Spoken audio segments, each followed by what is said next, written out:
सिद्धेति ओंकारं बिंदु संयुक्तं नित्यं ध्यायन्ति योगिनः कामदं मोक्षदं चैव ओंकाराय नमः। अविरल शब्द गणोद प्रक्षालित सकल भूत कलंका मुनिविरूपास तीर्था सर्वप्रथम हर्तो दूरिताम् अज्ञानतिमिरान्धानं ज्ञानञ्जनं शलाकया चक्षुरुमितं येन तस्मै श्री गुरुवे नमः समय साराय स्वानुभूत्या चकासते चित्स्वभावाय भावाय सर्वभावान्तरसि वन्दे तु सपसिद्धे ध्रुवमचलमणोमरं नदीं पते वोच्छामि समयबाहुळ विनमो सुधकेवलीभणिदम्।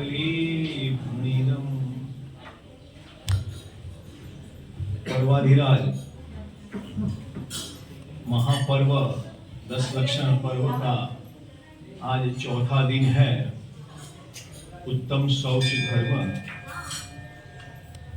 लोभ कसाई के अभाव रूप है।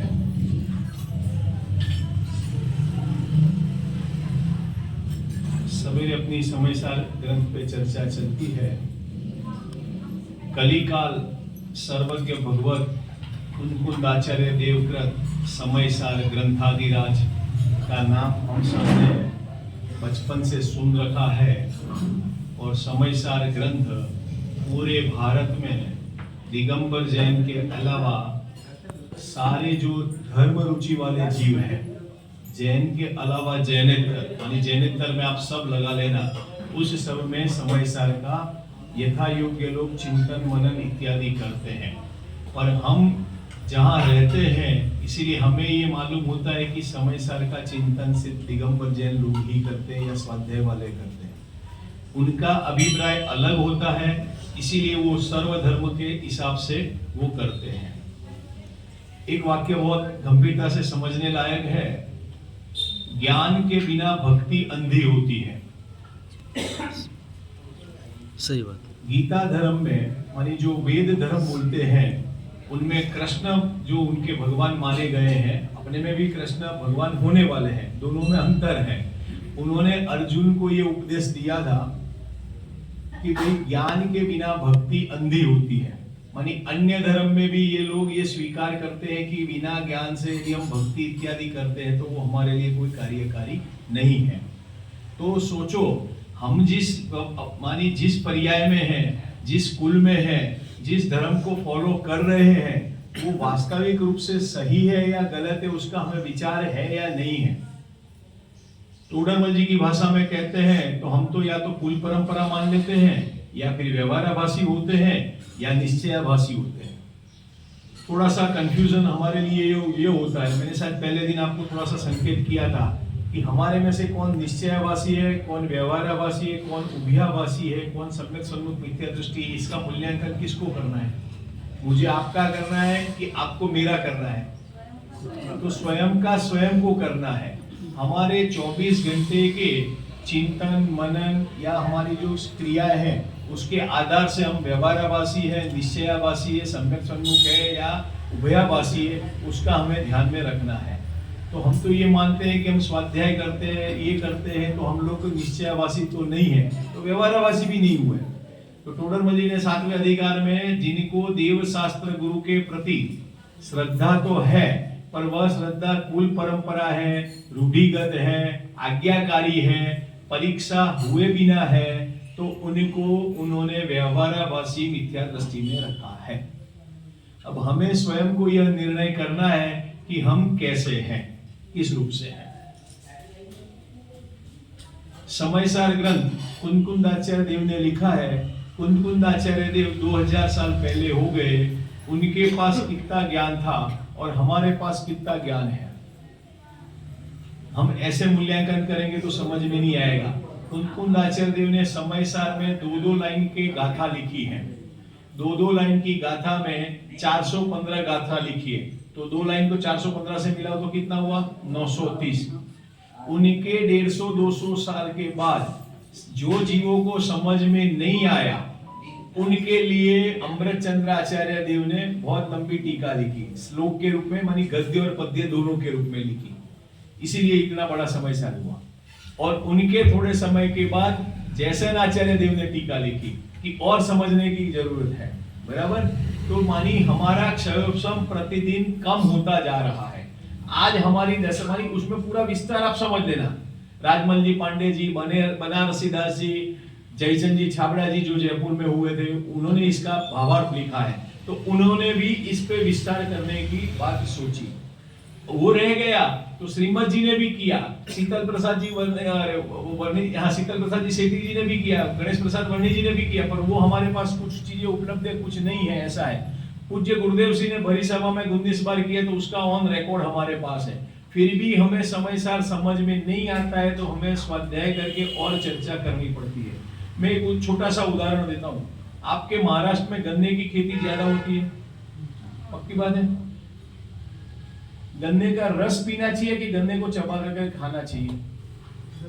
गन्ने को चबा के खाना चाहिए। अब चबाने के लिए दांत नहीं है तो क्या करें? मशीन से रस, अब तो इंस्टेंट का जमाना है, इंस्टेंट है, बराबर। अब रस को कितनी बार आप पीसोगे तो रस निकलेगा। मेरा कहने का समझ में जरा उदाहरण को जरा इस रूप से समझना। समय सारे वो गन्ना है, उसका रस अमृत चंद्र आचार्य देव ने निकाल दिया है, कुछ मानी जयसेन आचार्य देव ने निकाल दिया, वहां से लेकर के 2000 साल तक सभी ज्ञानी जीवों ने निकाल दिया। अब रस का रस निकाल के क्या मिलेगा? वो रस का रस निकालना नहीं है, वो जो रस मिला है उसका स्वाद हमें स्वयं करना है, उसका नाम समय सारमय हो जाना है। अब वो समय सारमय होने के लिए हमें प्रवृत्तिमय जीवन चाहिए कि निवृत्तिमय जीवन चाहिए? नहीं आया समझ में? प्रवृत्ति चाहिए कि नहीं चाहिए? या हम ऐसे ही अकेले बैठे रहेंगे, कुछ प्रवृत्ति नहीं करेंगे तो हमारा समय कैसे कटेगा? यदि समय नहीं कटेगा तो समय सार समझ में कैसे आएगा? और समय सार समझ में नहीं आएगा तो मैं समय सार हूं ऐसा समझ में कैसे आएगा? हमारी सबसे बड़ी भ्रांति यह होती है कि मैं जीव हूं, इस संबंध में यह जीव सोचने को तैयार नहीं है। पढ़ते हैं सभी धर्म में सभी जीव जो संगी पंचेंद्रिय है, दूसरे की बात नहीं कर रहा हूं, जो मनुष्य गति में है, सभी रिलीजन्स में मानी सभी संप्रदाय सभी धर्म में जीव की अस्तित्व को स्वीकार किया है, चाहे वो भगवान को माने या न माने। नास्तिक धर्म होगा तो भी उसने जीव को स्वीकार किया है। तो जैन धर्म ने जो जीव को स्वीकार किया है और अन्य धर्म ने जो जीव को स्वीकार किया है, उसमें कुछ अंतर है या नहीं है? पॉइंट समझना। हम जीव मानते हैं, मैं जीव हूं, शरीर आदि अजीव है, पुद्गल आदि पर द्रव्य, ये सब बोलते हैं, बराबर। अन्य धर्म में भी यही चीज बताई जाती है, तो उसमें और हमारे में अंतर क्या है? कहने में तो यही आता है कि जहां अन्य धर्म की पूर्णाहुति होती है वहां से जैन धर्म की शुरुआत होती है, बराबर। ऐसा सुना होगा आपने। तो मेरा ये कहने का तात्पर्य है कि मैं जीव हूं या जीव द्रव्य की स्वतंत्रता का हमें निर्णय हुआ है कि नहीं हुआ है? यहां बैठे हुए में से कोई 25 साल से लेकर के 80-85 साल तक के सभी जीव होंगे, बराबर। मैं भी आ गया और आप लोग भी आ गए। तो उसमें आज तक मैंने जीव के लिए कई बार पढ़ा, सुना, रटा, ये सब किया, पर मैं स्वयं जीव हूं ऐसा एक समय के लिए अपने लिए समय निकाला कि नहीं निकाला? नहीं निकाला। अच्छी बात है, नहीं निकालना चाहिए, क्योंकि पूरे दिन भर की हमारी व्यस्तता इतनी है, शेड्यूल टाइट होता है, तो हम नहीं निकाल सकते हैं, बराबर। कोई बात नहीं, नहीं निकाले तो कोई नहीं। अब जीव मैं हूं और जीव द्रव्य स्वतंत्र है, यह हमें ज्ञात होता है कि नहीं होता है?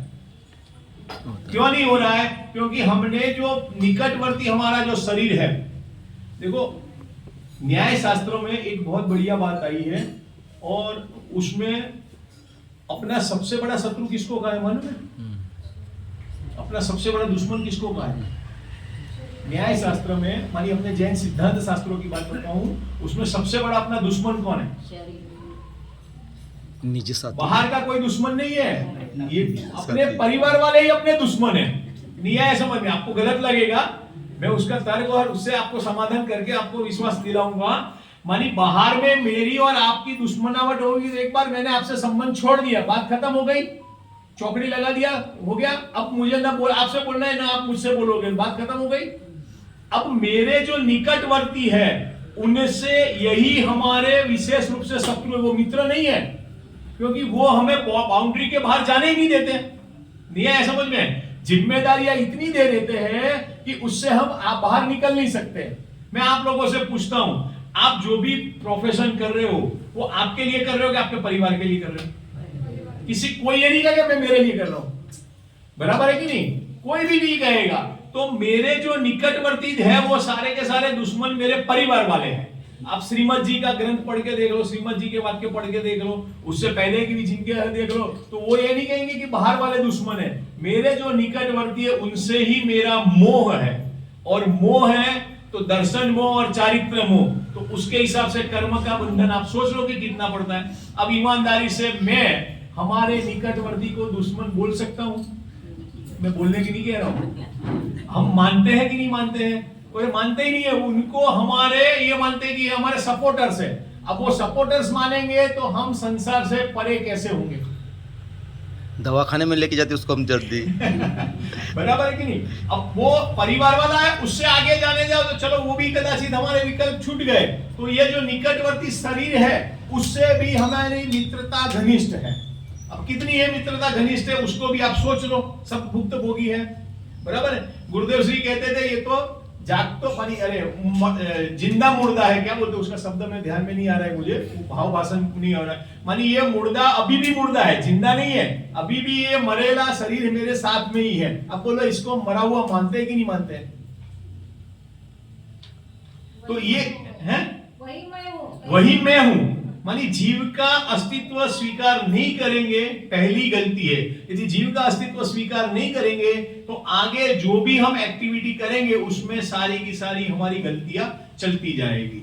तो शरीर छोड़ने की बात नहीं है, ज्ञानी जीव भी तुरंत शरीर नहीं छोड़ते हैं, पर आत्मा में उपयोग लगाते हैं, भाव कर्म का नाश करते हैं, उसको और पुरुषार्थ करते। बोलने में यह आता है कि भाव कर्म का नाश करते हैं, पर वह भाव कर्म का नाश करके अपने आत्मा में उपयोग लगाते हैं, इसीलिए शरीर से उनका उपयोग हट जाता है। आप कहोगे इस काल में तो ये पॉसिबल नहीं है, बराबर है, बात सही है, मैं मना नहीं करता हूं। हम जो हमारे लौकिक प्रोफेशन में काम करते हैं, व्यापार इत्यादि में बैठते हैं, कभी हमारा भोजन का समय जो फिक्स होता है 10 से 11 बजे के बीच का, या जो भी आपका निर्धारित समय हो, अब उस समय यदि कोई ग्राहक हमारे सामने आ जाता है या हम कुछ टीवी सीरियल देखते हैं या जो भी करते हैं, तो उस समय हमें भूख लगती है कि नहीं लगती है? लगती है तो वहां उपयोग लगता है कि नहीं लगता है? नहीं लगता है। क्यों नहीं लगता है? कि वहां से हमें वो चीज दिखती है, बराबर। उस समय भी हमें मालूम है कि पुण्य प्रमाण मिलने वाला है, तो वहां तो हम पुरुषार्थ सचोट रूप से करते हैं, और जहां पुरुषार्थ करना है वहां नहीं करते हैं। कल मैंने बताया था पुरुषार्थ किस में लागू होता है और पुण्य किस में लागू होता है। 2 द्रव्यों में पुरुषार्थ लागू होता है और 1 द्रव्य में पुण्य लागू होता है। पुरुषार्थ 1 द्रव्य में लागू होता है और 2 द्रव्य में पुण्य लागू होता है। हम अभिप्राय क्या कर बैठे हैं? 2 द्रव्यों में पुरुषार्थ का काम कर रहे हैं और पुण्य 1 द्रव्य में कर रहे हैं, बराबर। मानी शरीर से करते जाएंगे तो हमें जीव को लाभ मिलेगा, बराबर है कि नहीं? तो ये विपरीतता, मानी एक विपरीतता है तो उसके कारण सारी विपरीतता होती है। पुरुषार्थ हम नहीं करते ये नहीं बोलते हैं, किसी भी काल में कोई भी जीव पुरुषार्थ नहीं करता ये नहीं कह सकते, पुरुषार्थ तो जीव करता ही है, पर जहां अपनी रुचि होती है वहां वह उग्र पुरुषार्थ करता है, और यहां रुचि जहां है वहां से हटाने की बात है। मानी अहम एक को खलु शुद्धो, जो 38वीं गाथा समय साल की है, मैं जीव हूं और मैं शुद्ध हूं, ऐसा मुझे विचार आता है कि नहीं है? आप सुनते हो तब आता है, वो मैं जान नहीं सकता हूं, पर मैं बोलता हूं उस समय भी मुझे ये हो रहा है कि मैं बोल रहा हूं। तो बोलो मैं अपने आप को जीव मानने को तैयार हूं या नहीं हूं? तो ये हमें समझना है कि मैं जीव हूं, तो मानी जीव का अस्तित्व क्या है। तो जीव का अस्तित्व हमने आज तक क्या माना है? प्राप्त पर्याय में तन्मयता। वो प्राप्त पर्याय की जो तन्मयता है वो सही है या गलत है? प्राप्त पर्याय की तन्मयता में जिस गति में जो जीव जाता है उस गति रूप अपने आप को मानता है, और उस गति रूप या उस अवस्था रूप अपने आप को मानता है। तो वो हमारे लिए जब तक हम जीव हैं, और जीव कैसे है? द्रव्य से शुद्ध है, गुण से शुद्ध है कि पर्याय से शुद्ध है? बोलने में तो यही आएगा कि मैं शुद्ध हूं, मैं बुद्ध हूं, मैं ज्ञानानंद स्वभावी हूं, पर कभी हमने उसके बारे में विचार या विकल्प करने का प्रयत्न नहीं किया, तो हमारा बोला हुए का फल मिलेगा कि जो विचार विकल्प किया उसका फल मिलेगा। सारी चीजें लौकिक में हम कार्य करते हैं तो रुचि पूर्वक कार्य करते हैं तो उसका फल मिलता है, और अध्यात्म में या जिनागम में रुचि पूर्वक कार्य नहीं करते हैं तो फल नहीं मिलता है। गुरुदेव श्री ने ओम शब्द का एक अर्थ और किया है, मानी ये सब समय सार के अनुलक्ष्य से ही बातें चल रही है। कल अपन ने 2 अर्थ बताए थे, एक अर्थ और मैं आज बता देता हूं सवेरे। संसारी जीव संसार अवस्था में कितना भी लिप्त हो, मानी तन्मय प्रमेय, तो उसमें सबसे ज्यादा लिप्त होता है वो भोजन करता है तब, और उसमें भी उसका चाहिता भोजन मानी भावता भोजन मिल जावे तो वो जरूरत से ज्यादा खा लेता है। उसको भी एक प्रकार का अभक्ष कहा है, 5 प्रकार के अभक्ष में अनिष्टकारक अभक्ष, बराबर। वो विषय अलग है, मेरा अलग कहना है। अब वो भोजन करता है और भोजन करने के बाद उसको डकार आती है, बराबर। मराठी में क्या बोलते हैं आप समझ गए मानी? हाँ, अब डकार आती है, वो डकार कौन सा उच्चारण में आती है, कौन से उच्चारण में आती है? रात तक डकार नहीं आएगी आपको, आगे सब ओम आती है, बराबर। आप कहो, मैं ये कहता हूं कि हम तो दिगंबर जैन है, जिनेंद्र भगवान के अनुयायी है, तो हमारी भोजन के बाद डकार ऐसी आएगी, बराबर है कि नहीं? जो अजय है उसकी डकार कैसी आएगी भाई साहब? एक ही आएगी। संगी पंचेंद्रिय सारे जीवों की डकार, चाहे वो नॉनवेज खाता हो, वेज खाता हो, शाकाहारी हो, जैन हो, अजैन हो, कोई भी हो, मुसलमान हो, कोई भी संप्रदाय का हो, भोजन जरूरत से ज्यादा करता है और उसको डकार आती है तो वो कैसी आती है? ओम रूप आती है, बराबर। तिर्यंज गति के जो संगी पंचेंद्रिय जीव है वो भी भोजन करते हैं तो आपके आसपास में तो ज्यादा दिखेंगे, बैल अपने गाय वगैरह दिखते तो वो भी डकार लेते तो ओम रूप लेते।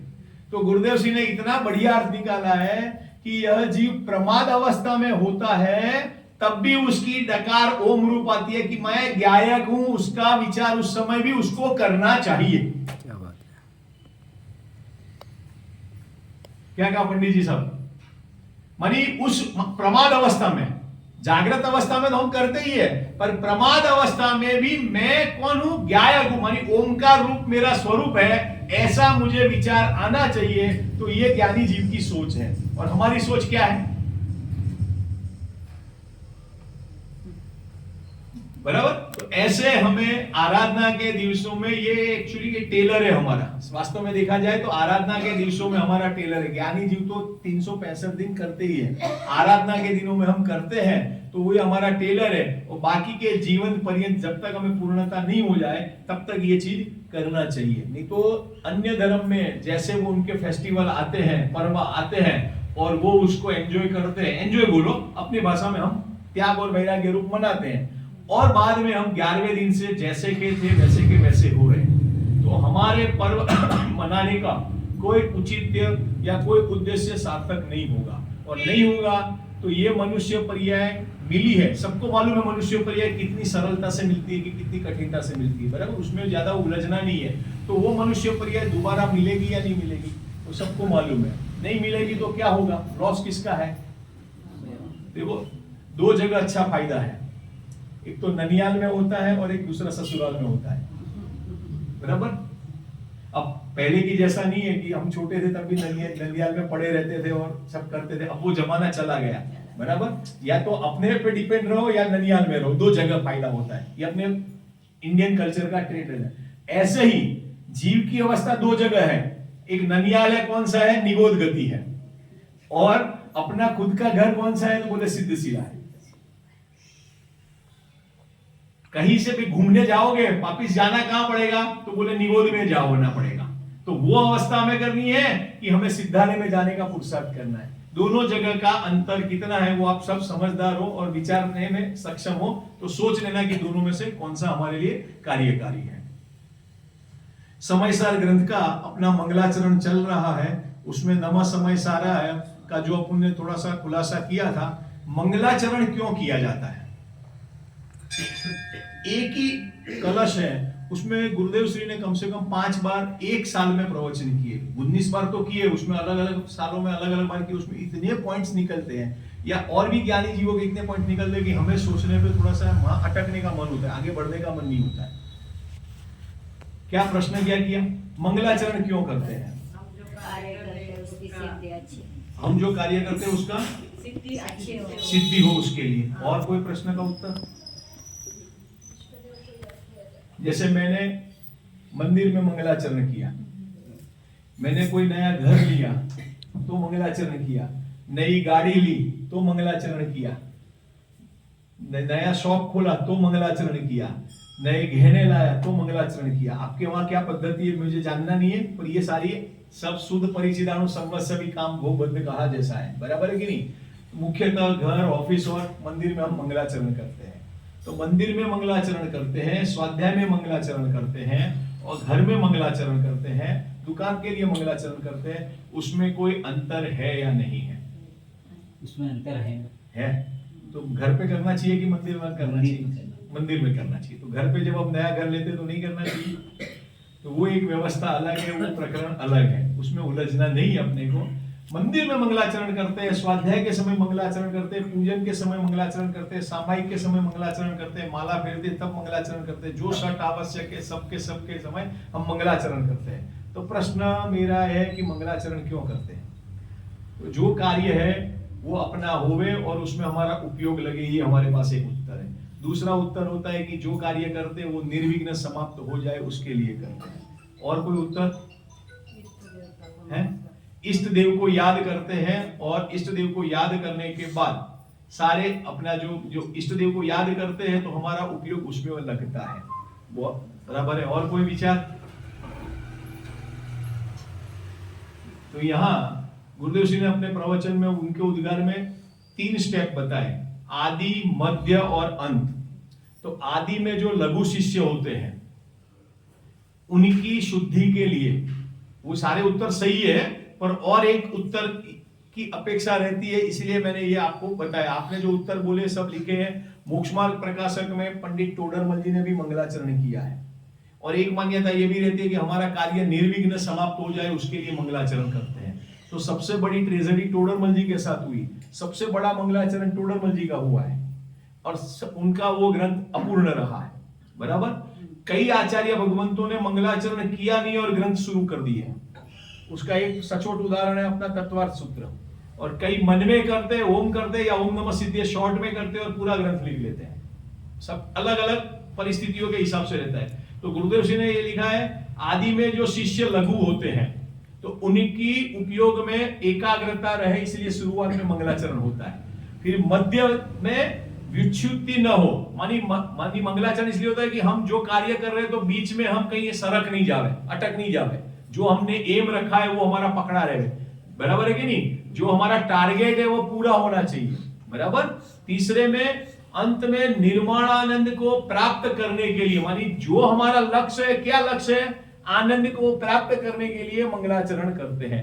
आदि में भी, मध्य में भी और अंत में, मानिए तीनों अवस्था में, मानी तीनों जगह मंगलाचरण करना ये अनिवार्य है, ये नहीं कहना चाहते हैं, पर मंगलाचरण के आदि, मध्य और अंत में इस प्रकार हम कहीं से भी हमारा जो लक्ष्य है उससे हम च्युत न हो जावे, उसके लिए मंगलाचरण किया जाता है।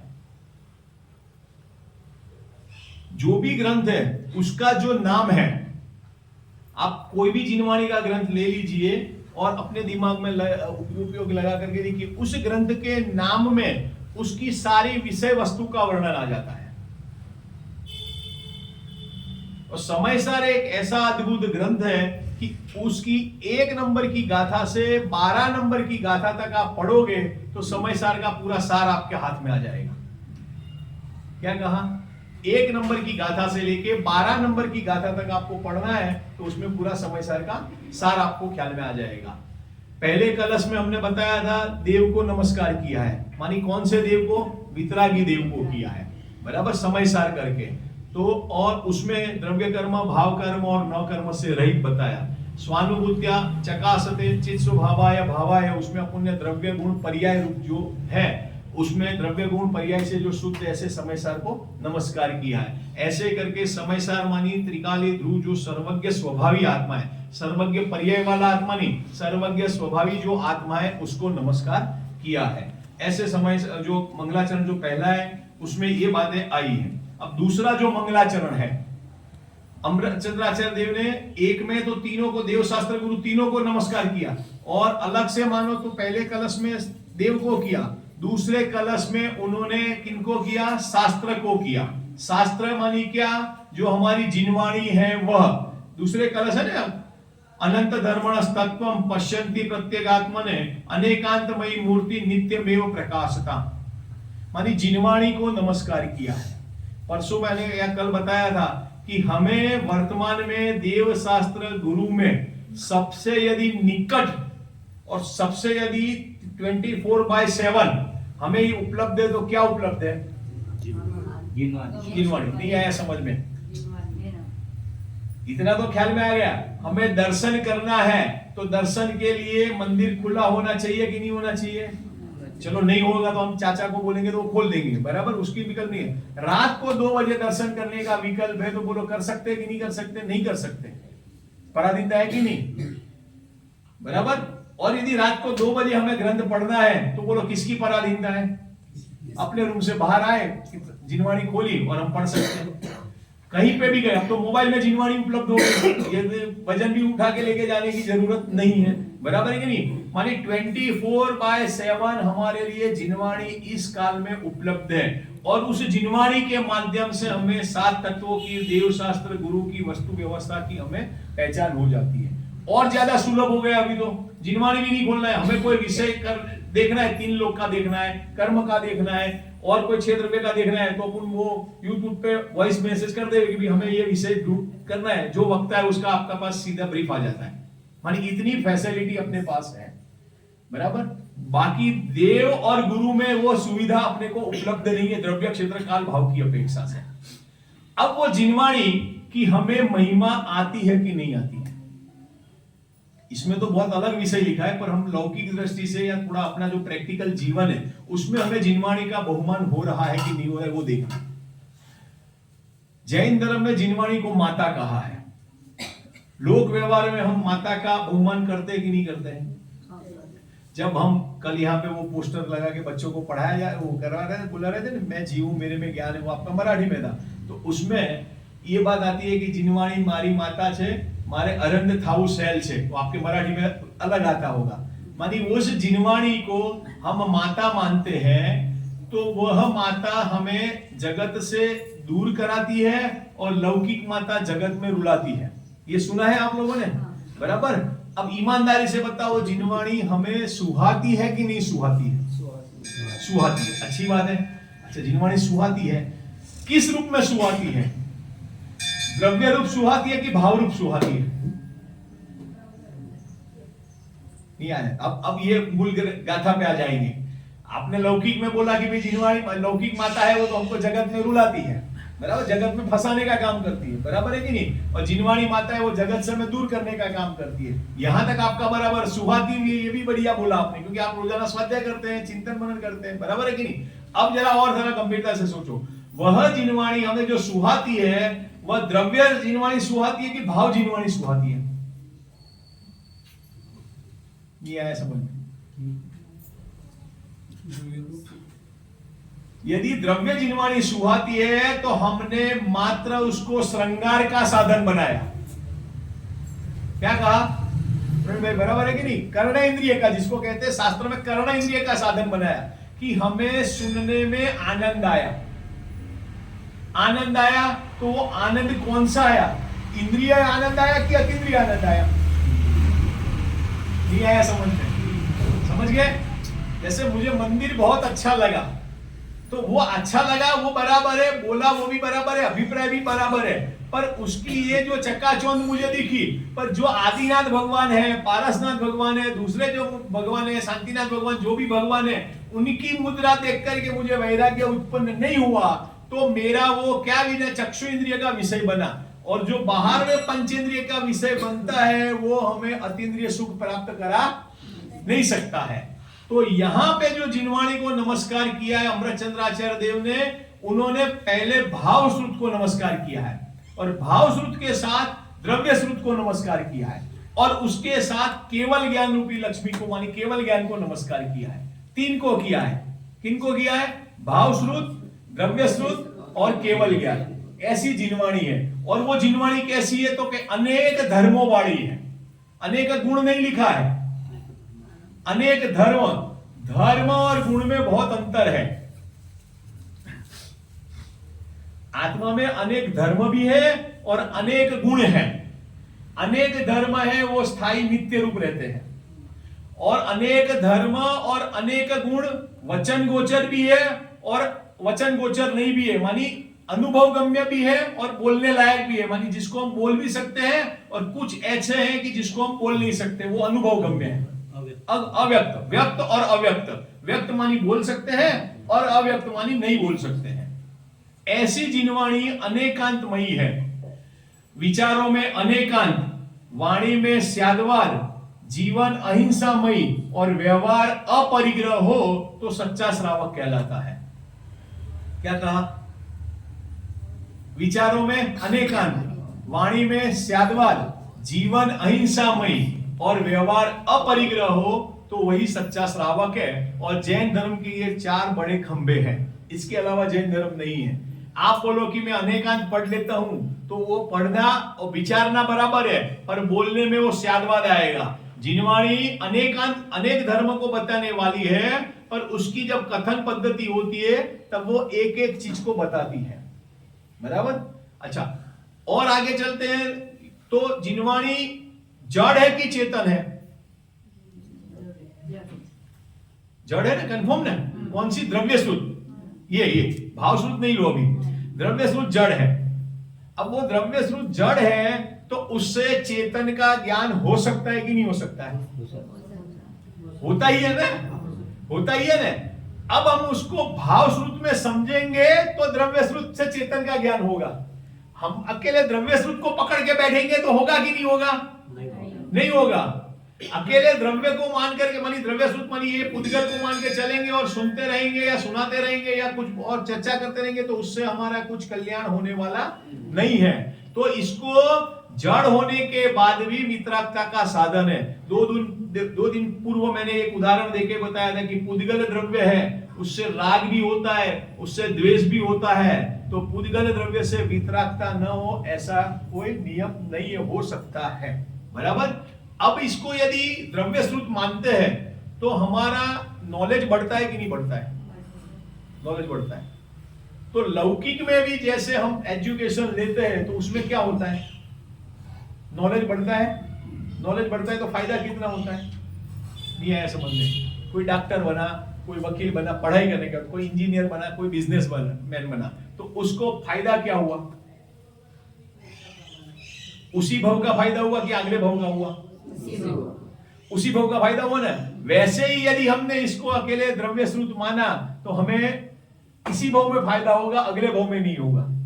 यदि भाव श्रुत से करेंगे तो हमें याद रहे न रहे।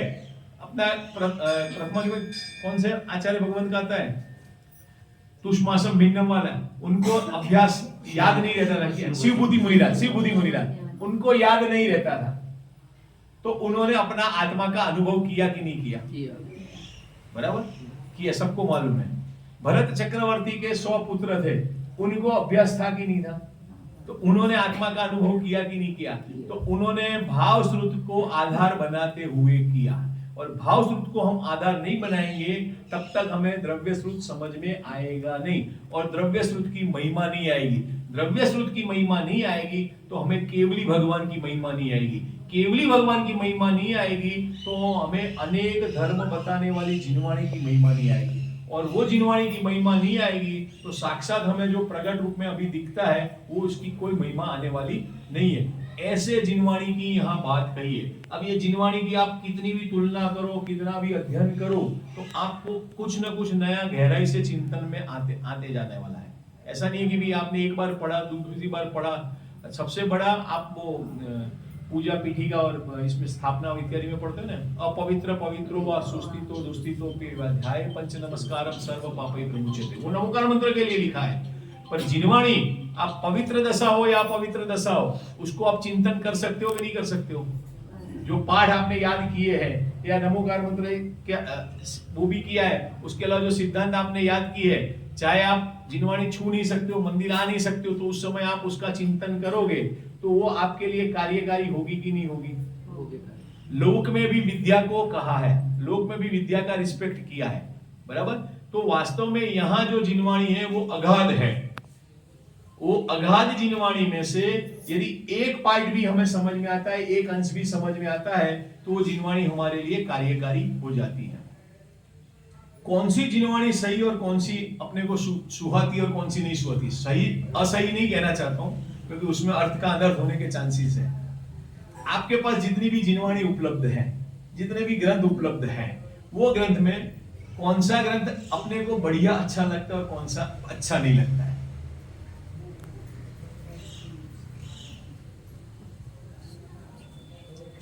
प्रश्न समझ में आया नहीं आया? जो समझ में आता है वो अच्छा है? लगता है, जो समझ में नहीं आता जो समझ में आता है वो अच्छा लगता है और जो समझ में नहीं आता है वो अच्छा नहीं है, बराबर ना। तो सबसे पहले समझ में नहीं आने वाले में करना नहीं हो गया, बराबर है प्रवीण भाई? वो समझ में नहीं आता इसलिए वो अच्छा नहीं लगता है, बराबर है कि नहीं? टोडरमल जी ने 8वें अधिकार में बहुत अच्छा स्पष्टीकरण किया है।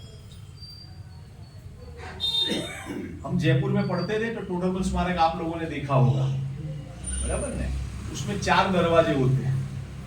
तो किसी हमें प्रवचन के मंडप में जाना है प्रवचन सुनने, तो हम कौन से दरवाजे से अंदर जाएंगे तो हमें प्रवचन सुनने मिलेगा? कि रोज हमें जिस मंदिर के दरवाजे से जाने की प्रैक्टिस है उससे जाएंगे? कौन से जाएंगे? कि जिससे प्रैक्टिस है उससे तो रोज जाते हैं, उसमें तो कोई दिक्कत नहीं, बस जिसमें प्रैक्टिस नहीं हो उसमें आप उपयोग लगाओगे तो होगा कि नहीं होगा? तो ऐसा नहीं है कि करना नहीं हो, करना नहीं हो, नो डाउट अपने ने सुना नहीं है, समझा नहीं है, इसलिए हमको बहुत टफ लगता है, पर उसका यदि अभ्यास करते हैं और तो ही द्रव्यानुयोग पे जोर आता है। गुरुदेव सिंह ने भी इस बात को डंके की चोट कहा है, बाकी सब ज्ञानी भगवंतों ने भी कहा है। जब तक उस पे हमें दृढ़ता नहीं होती है